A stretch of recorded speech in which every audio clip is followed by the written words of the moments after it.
Why has nobody been to the moon in such a long time? That's not an 8-year-old's question. That's my question.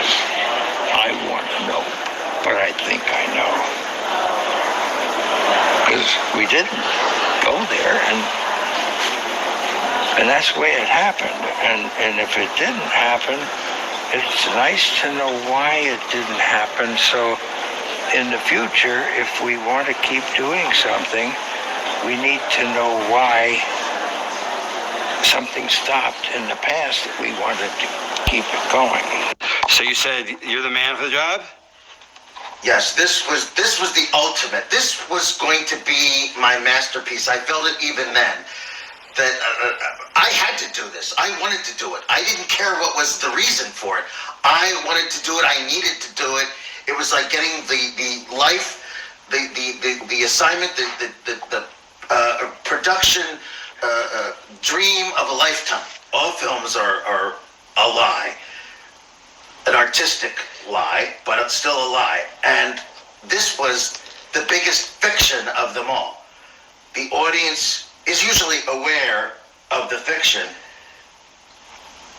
This was like a documentary, but as much fictional as anything else they've ever seen, but without their knowing it. That was the challenge. That was why I had to do it. It had never been done before, and no mistakes could be made. It had to be absolutely perfect, and who the fuck better than me to do that? I made 2001, for God's sake. The best sci-fi movie ever made. Some people say the best movie ever made. Even Pauline Kael liked it. And certainly NASA liked it. And the president liked it. President Nixon.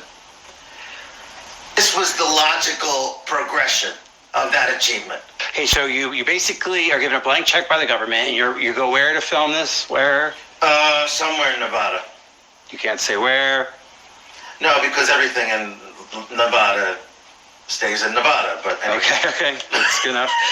Fair enough. So, you're there, and what happens there? You're on set, and you got to make a movie that no one knows is a movie about... No one knows it's a fiction movie. Right. Well, they don't even think it's a movie. They think it's live television programming, but you're faking live television programming. It even confuses me sometimes. Well, it's meta-layered. I mean, you had to make a movie. True, Sometimes I actually believe it myself. It was that good.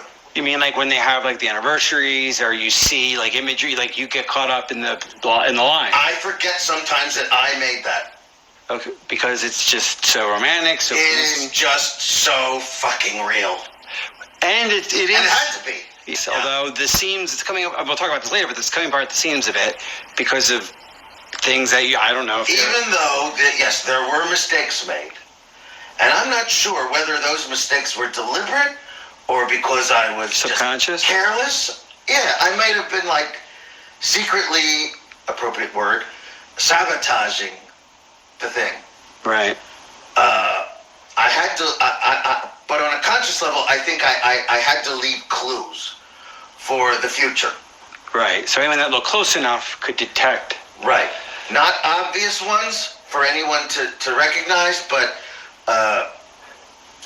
evident enough to be proof of something right. for the future. And you wrote the lines for these astronauts and stuff? And I mean, the one small step. Yes, well, there wasn't much to write, but yes, I did. Okay. That one small step, which Armstrong fucked up, actually. Okay. He didn't pronounce it the way I wrote it. Okay. He did not deliver it correctly. Would you get mad at him? Friendship. Did you get mad at him? No, because I like Neil. So you even wrote the line like the Armstrong, one small step or whatever line? Yeah, he fucked it up. Okay. He did. He did not recite it the way I wrote it, but that's okay. He was a good guy. In fact, we became very good friends on the set. Really? It's funny. I should say on the moon, but it was actually on the set. Okay. Yeah.